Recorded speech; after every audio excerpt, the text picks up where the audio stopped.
Good morning. Myself Deepak Sharma, Assistant Professor at Government PG College Barmer. Today's my topic is Systematics, Taxonomy and Classification. आज का मेरा topic है systematics, वर्गीकी और वर्गीकरण और उसके साथ साथ पंचजगत प्रणाली ये भी है। देखिए, ये तीनों शब्द एक जैसे लगते हैं, वर्गीकी, वर्गीकरण और सिस्टमैटिक्स, परंतु इन शब्दों में बहुत इम्पोर्टेंट और महत्वपूर्ण अंतर है।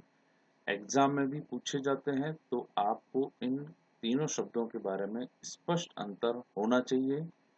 इसके अलावा इस टॉपिक में मैं शामिल करूंगा पंचजगत प्रणाली और उसको ढंग से समझाने का प्रयास करूंगा। देखते रहिए पूरा video. Comparative definition. Generally, the terms such as classification, taxonomy and systematics are used interchangeably. सामान्य तौर पर ये तीनों शब्द सिस्टमैटिक्स, वर्गीकी और वर्गीकरण ये एक दूसरे के पर्यायवाची समझे जाते हैं, परंतु ऐसा नहीं है। जैसा कि कुछ टैक्सोनोमिस्ट वर्गीकीविद थे जैसे कि सिम्पसन, उन्होंने इनके बीच में डिफरेंसेस को क्लियर किया। वो क्या है? सबसे पहले शब्द लेते हैं सिस्टमैटिक्स। सिस्टमैटिक्स जो है वह अध्ययन है किसका? डाइवर्सिटी ऑफ ऑर्गेनिज्म, जीवों की विविधता, उसके साथ साथ उनके समस्त कंपैरेटिव एंड इवोल्यूशनरी रिलेशनशिप, उनके समस्त तुलनात्मक और उद्विकासी संबंध। अब बात आती है तुलनात्मक और उद्विकासी संबंध किस किस रूप में? ये तुलनात्मक और उद्विकासी रिलेशनशिप जो है वास्तव में उनकी कंपैरेटिव एनाटॉमी, तुलनात्मक आकारिकी, तुलनात्मक फिजियोलॉजी, तुलनात्मक पारिस्थितिकी, तुलनात्मक बायोकेमिस्ट्री, यानी विभिन्न जो जीव है उनकी बायोकेमिस्ट्री कैसी है शरीर की, उनकी शरीर की संरचना कैसी है, वह किस प्रकार से श्वसन लेते हैं, किस प्रकार से भोजन ग्रहण करते हैं, उनके बीच में अंतर। इसके अलावा और भी विस्तृत रूप में बात करें तो उनके उद्विकास के साथ साथ जेनेटिक्स, इन सभी चीजों को विस्तृत रूप में तुलनात्मक अध्ययन किया जाता है। इसके साथ साथ डाइवर्सिटी का अध्ययन हो ही जाता है। तो इस बहुत ही वृहद, बहुत ही बड़े सेंस में अगर देखा जाए, ब्रॉड मैनर्स में देखा जाए, तो वह टर्म कहलाता है सिस्टमेटिक्स। ये बहुत ही वास्ट टर्म है, इसमें वर्गीकरण के सारे स्टेप शामिल हो जाते हैं और टैक्सोनॉमी भी इसके अंदर इंक्लूड हो ही जाती है।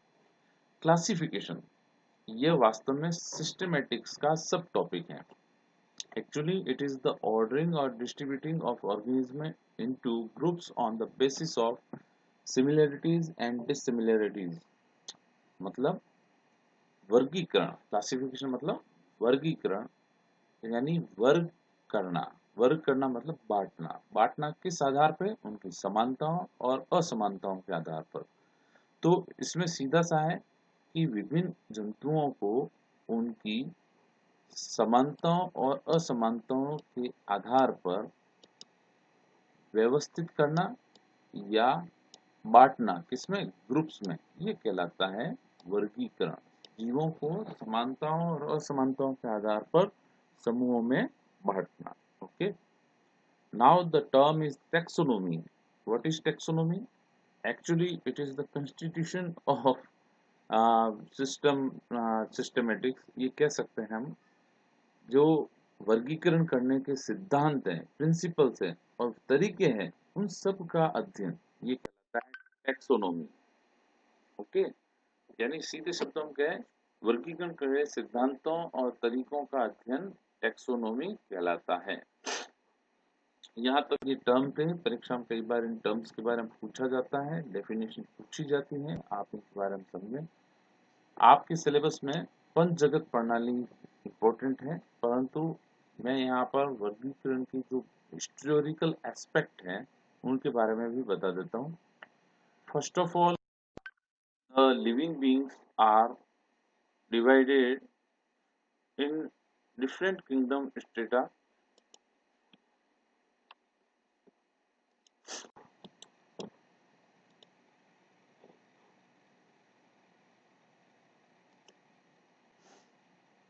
देखिए, लिनियस ने सबसे पहले जीव जगत को दो भागों में बांटा, प्लांटी एंड एनिमेलिया। इसको कहा गया टू किंगडम सिस्टम, जो लिनियस ने दिया था। प्लांटी एनिमेलिया हम जानते हैं, परंतु इसके अंदर बहुत सारे नॉन सिमिलर जो एनिमल या ऑर्गेनिज्म के ग्रुप को भी इन्होंने प्लांटी के अंदर रख दिया, एनिमेलिया के अंदर भी रख दिया। जैसे प्रोटिस्टा वर्ड इसके अंदर मिक्स हो गया, मोनेरन जो भी थे वो भी मिक्स हो गए, क्लियर क्लासिफिकेशन नहीं था। तो फर्दर ऑन हैकेल ने थ्री किंगडम सिस्टम प्रस्तुत किया। उसने प्लांटी से प्रोटिस्टा को अलग कर दिया, एक कोशिकीय जीवों को अलग कर दिया, परंतु फिर भी it is not perfect, because अभी भी बहुत सारे एनिमल जैसे जो प्रोकैरियोट्स थे वो प्रोटिस्टा के अंदर शामिल कर दिए, जो कि ऐसा नहीं है। बाद में कोपलैंड ने मोनेरा शब्द और किया, जो प्रोकैरियोट्स थे उनको प्रोटिस्टा से अलग कर दिया। आप समझे, एनिमेलिया तो ऐसे ही है, प्लांट से प्रोटिस्टा थ्री किंगडम प्रणाली में अलग कर दिया, जो एक कोशिकीय जो थे जीव उनको। बाद में एक कोशिकीय जीवों से भी प्रोकैरियोट को अलग करके मोनेरा बना दिया गया। फिर विटेकर आया, दिस इज वेरी इंपॉर्टेंट। पंचजगत प्रणाली प्रस्तुत करने वाला कौन था, तो आप कहेंगे विटेकर। 1969 में अपने थ्योरी प्रस्तुत की थी। उसके अंदर पांच जगत प्रणाली के अंदर Monera, protista, Plantae, fungi, animalia, इन्होंने प्लांटी के अंदर फंजाई को अलग कर दिया, क्योंकि इनका मोड ऑफ न्यूट्रिशन जो था प्लांटी से अलग था। ये अलग तरह से पोषण प्राप्त करते हैं, और इसी आधार पर उनको फाइव किंगडम में प्लांटी से डिफरेंट रखा गया। ये हालांकि कैवेलियर स्मिथ का जो सिक्स किंगडम है ज़्यादा कॉमन नहीं हुआ और थोड़ा हाइपोथेटिकल है, फिर भी इसको बता देना, हिस्टोरिकल एस्पेक्ट्स इंपॉर्टेंट है। इन्होंने bacteria, protozoa, chromista, plantae and fungi, animalia इसके अंदर बांटा था 1998 में, परंतु अभी प्रचलन में नहीं आया है। फिर भी यहाँ पे थ्योरेटिकल रूप से मैं बता रहा हूँ। क्रोमिस्टा जो कि एक अलग टर्म है, इसमें उन्होंने किन को शामिल किया है, इसके अंदर single cell multi cellular eukaryote को शामिल किया है, जिनके अंदर फोटोसिंथेटिक है, जो एल्गी एक कोशिकीय है, उनको इसके अंदर शामिल किया गया। इसके अलावा डाइटम, इनको भी शामिल किया गया। तो इस तरह से क्लोरोफाइसी मतलब जो है ना यूनिसेल्युलर प्लस जिनके अंदर फोटोसिंथेटिक ऑर्गेनेल है, उनको इसमें शामिल किया गया था। Now I am going to describe the five kingdom theory in detail. देखिए, पंच जगत प्रणाली को यहाँ संक्षिप्त में एक चार्ट से समझाया गया है। पंच जगत प्रणाली मोनेरा, मोनेरा के अंदर एक कोशिकीय प्रोकैरियोट एनिमल होते हैं। वायरस इनसे अलग है, यहाँ पे इसको ध्यान न दें, वायरस इनसे अलग है। मोनेरा के अंदर एक कोशिकीय जो प्रोकैरियोटिक जीव हैं वह सभी शामिल हो जाते हैं, और बाकी की जो प्रोकैरियोट है भले ही वो कैसे हो, वह भी मोनेरा के अंदर शामिल है।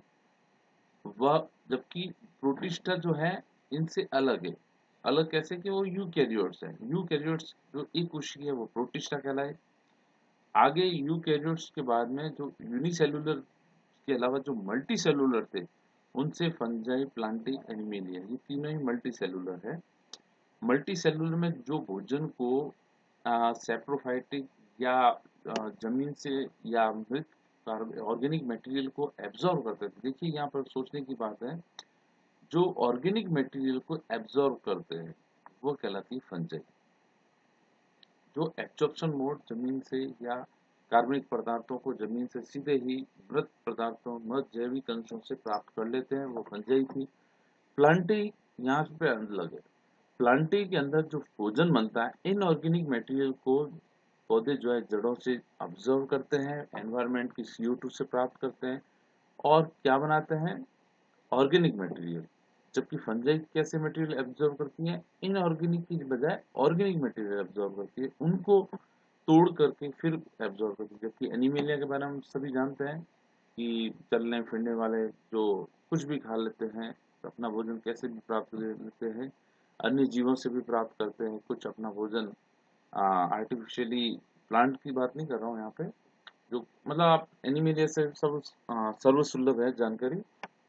आगे बात करते हैं हम एक एक मोनेरा की बात करते हैं। मोनेरा के अंदर प्रोटोप्लाज्मिक ग्रेड के एनिमल शामिल हैं। ये आदिम प्रकार के एककोशिक स्तर के सम्मिलित हैं। इससे भी बड़ी बात है, ये जो जीव है वह प्रोकैरियोटिक है, अर्थात इनके अंदर केंद्रक नहीं है। जब प्रोकैरियोट है तो उनके अंदर केंद्रक नहीं, केंद्रक झिल्ली भी नहीं होगा, और इनका जो डीएनए होता है वह वर्तुल सर्कुलर होता है। हिस्टोन व प्रोटीन जो है वह यूकैरियोट की खासियत है, वह इसके अंदर एब्सेंट होती हैं। पर इनके अंदर हिस्टोन अनलाइक प्रोटीन जरूर होते हैं जो हिस्टोन से सिमिलरिटी रखते हैं, परंतु हिस्टोन नहीं होते हैं। इनके अंदर डिफरेंट सेल ऑर्गेनेल्स वो भी नहीं होते, चूंकि जानते हैं प्रोकैरियोट सेल्स हैं। इसके अलावा इनके अंदर कशाभ और पक्षमाप तो होते हैं, परंतु यूकैरियोट की तरह 9+2 सिस्टम, जो सूक्ष्म नलिकाओं माइक्रोट्यूब्यूल का जो 9+2 की संरचना होती है, कार्टविल की संरचना, आप कोई पढ़े कोशिका के बारे में आपको पढ़ाया गया है अलग क्लासेस में, तो उसमें बताया गया हो कि माइक्रोट्यूब्यूल कैसी होती है, सूक्ष्म नलिकाएं कैसी होती है, उनसे कशाभ और पक्षमाप बनते हैं यूकैरियोट्स में। परंतु इनके कशाभ और पक्षमाप अलग संरचनाओं के बनते हैं, जैसे फ्लैजिलिन प्रोटीन से फ्लैजिला बनते हैं। इनके उदाहरण है बैक्टीरिया, जीवाणु, ब्लू ग्रीन एल्गी, हरी नीली शैवाल, साइनोबैक्टीरिया भी इनको कहते हैं। इनका सामान्यतः बॉटनी के अंदर आप एल्गी के अंदर पढ़ते हैं, परंतु actually these are prokaryotes and these are involved in monera kingdom.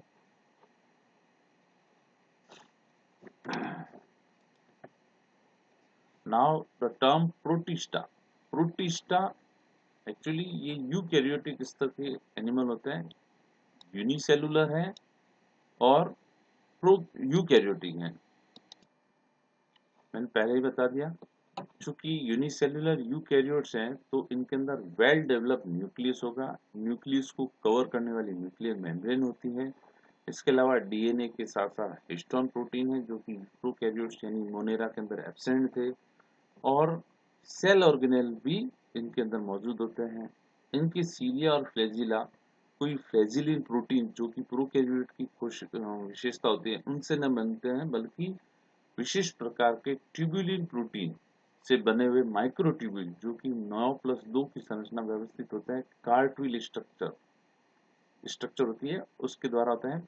ये फर्स्ट यूकैरियोटिक एनिमल होते हैं, और ये जो है इनके अंदर राइबोसोम जो है 80S होता है, जबकि प्रोकैरियोट्स यानी मोनेरा में 70 राइबोसोम होता है। इनके अंदर प्रोटिस्टा में सभी प्रकार का न्यूट्रिशन मोड अवेलेबल है। प्रोटोजोआ में आप जानते ही हैं अलग अलग मोड मौजूद हैं, कोई पैरासिटिक है, कोई सेप्रोफिटिक है, कोई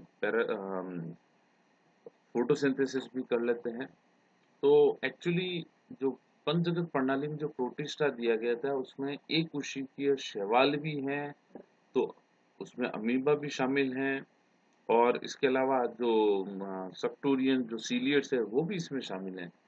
तो इस हिसाब से देखा जाए तो इनकी जो ओरिजिनल है इवोल्यूशन के अनुसार ये पॉलीफाइलेटिक ओरिजिन वाले एनिमल्स का ग्रुप है। मतलब इनका जो उद्विकास है वह किसी एक शाखा नहीं बल्कि अलग अलग शाखाओं के एक सामान्य गुण यानी एक कोशिका होने के गुण के आधार पर ये बना हुआ ग्रुप है। वर्तमान में प्रोटिस्टा या आप कहें कि जो प्रोटोजोआ संघ को अलग अलग ग्रुप्स में अलग अलग किंगडम में बांट दिया गया है। परंतु फिर भी ऐतिहासिक तौर पे जो बुक्स में चल रहा है हम प्रोटोजोआ पढ़ते हैं, और यहाँ पर हम प्रोटिस्टा पढ़ते हैं जो कि वास्तव में प्रोटोजोन और उनको ही शामिल करता है। इसके अंदर यूनिसेलुलर एल्गेई एंड प्रोटोजोआ शामिल हैं। लेटेस्ट साइंस के अंदर प्रोटोजोआ को पॉलीफाइलेटिक थ्योरी के अनुसार इसको अलग अलग ग्रुप्स में अलग अलग फाइलम्स के अंदर बांट दिया गया है, परंतु अभी हमें यहीं तक पढ़ना है।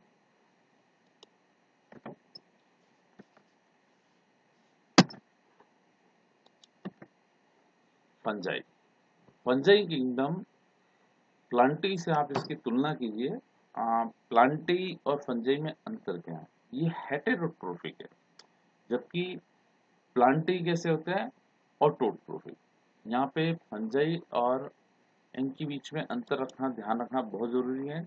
इनके अंदर क्लोरोप्लास्ट होता है प्लांटिंग में, इसलिए ये ऑटोट्रोफिक होते हैं, जबकि फंजाई के अंदर हेटेरोट्रोफिक है, इनके अंदर क्लोरोप्लास्ट एब्सेंट होता है, प्रकाश संश्लेषण की क्षमता भी नहीं होती। तो फिर ये भोजन के प्रकार को कैसे भोजन को कैसे प्राप्त करते हैं? फंजाई भी अवशोषण से प्राप्त करते हैं। एक्चुअली इनका जो मैं यहाँ पे लिखना भूल गया हूँ, आप नोट कर लीजिए। फंजाई के अंदर जो फंजाई है वह अपना भोजन डेड ऑर्गेनिक मटेरियल से प्राप्त करती हैं। मतलब जो जीव है मृत या जीवों के जो अंश हैं जो कि कार्बनिक प्रकृति के होते हैं, जो प्रकृति में इधर उधर फैले हुए होते हैं, उन चीजों का उपयोग भोजन के रूप में कौन करती है? फंजाई उनको अवशोषित करती है और फिर अपने अंदर वह एब्जॉर्ब कर लेने के बाद में फाइनली उनको इनऑर्गेनिक कंटेंट में बदल देती है या अपनी बॉडी के अंदर वह धारित करके रखती है।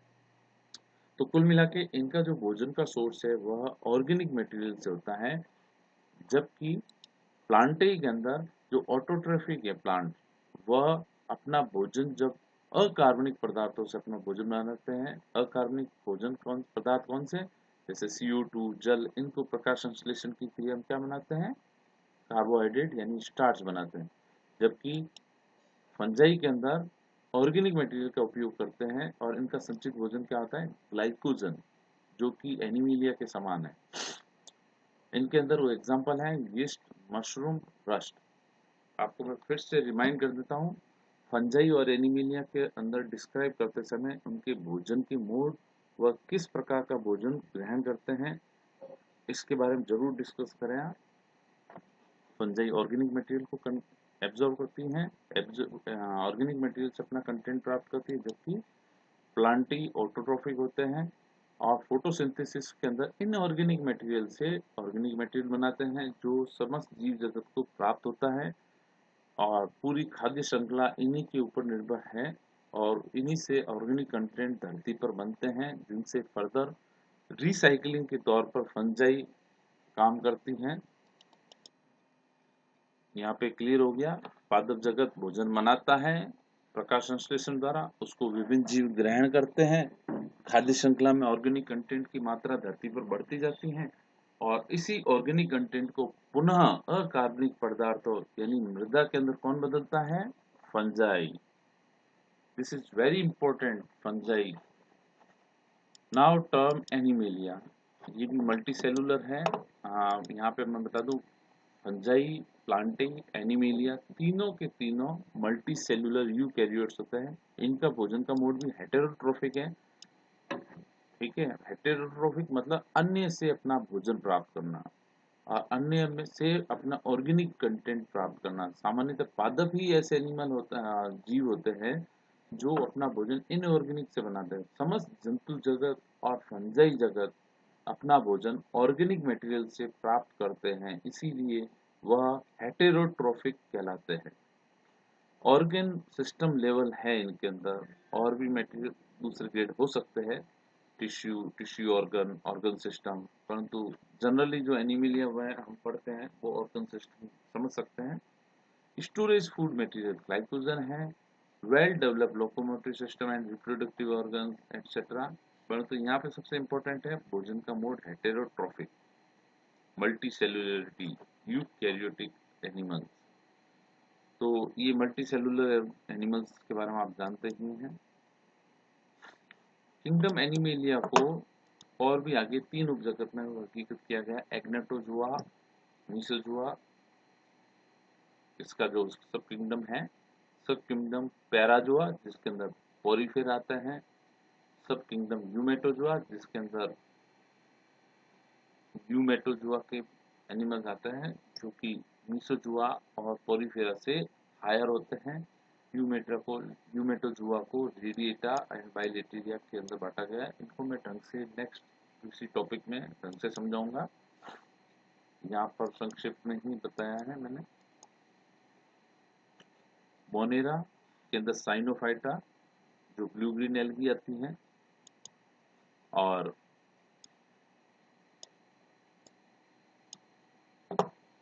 बैक्टीरिया ये भी शामिल है जिसमें मिक्सोबैक्टीरिया, एक्टिनोमाइटेरिया, एंड स्पाइरोपिटा, सारे के सारे बैक्टीरिया जो है मोनेरा के अंदर आते हैं। प्रोटिस्टा के अंदर एक कोशी के शैवाल, यूग्लिनो, क्राइसो, पायरोफाइटा, तीनों यूग्लिनोइड शैवाल, डाइटम, डाइनोफ्लैजिलेट्स।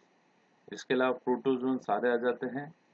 प्लांटी के अंदर ये रोडोफाइटन, देखिए यहाँ पे शैवाल जो एक कोशिकीय हैं वह एक तो प्रोटिस्टम आ गई, शैवाल यहाँ पे सब में विस्तृत है। यहाँ पे देखिए रोडोफाइसी, क्लोरोफाइसी, ये सभी भी प्लांटी के अंदर है।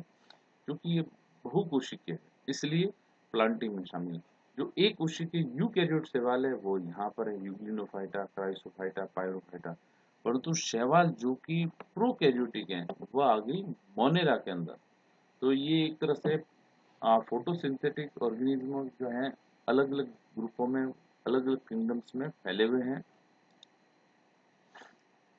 फंजाई के अंदर जिम्नोमाइकोटा, एक्रेसियोमाइकोफाइटा, मिक्सोमाइकोफाइटा। आप यहाँ पर इतना ज़्यादा न सोचें, इसमें फंजाई को इतना ही समझें, कोशिकीय फफूंद, प्लाज्मोडियम फफूंद, ये सभी हैं। एनिमिलिया के अंदर एग्नोटोजोआ, पैराजोआ, यूमेटोजोआ। यहाँ पर बताया एग्नोटोजोआ जिसमें मीसोजोआ किंगडम आ जाता है, मीसोजोआ सब किंगडम। पैराजोआ के अंदर स्पॉन्जेस आ जाते हैं, यूमेटोजोआ के अंदर अदर एनिमल आ जाते हैं। तो आज के टॉपिक में मैंने आपको पंच जगत प्रणाली के बारे में बताया, अच्छे से देखें, समझें। और 3 टर्म के बारे में बताया, उनको अच्छे से समझें क्योंकि एग्जाम में पूछे जाते हैं। Thank you. यदि वीडियो पसंद आया तो लाइक करें, शेयर करें, सब्सक्राइब करें अपने मित्रों को।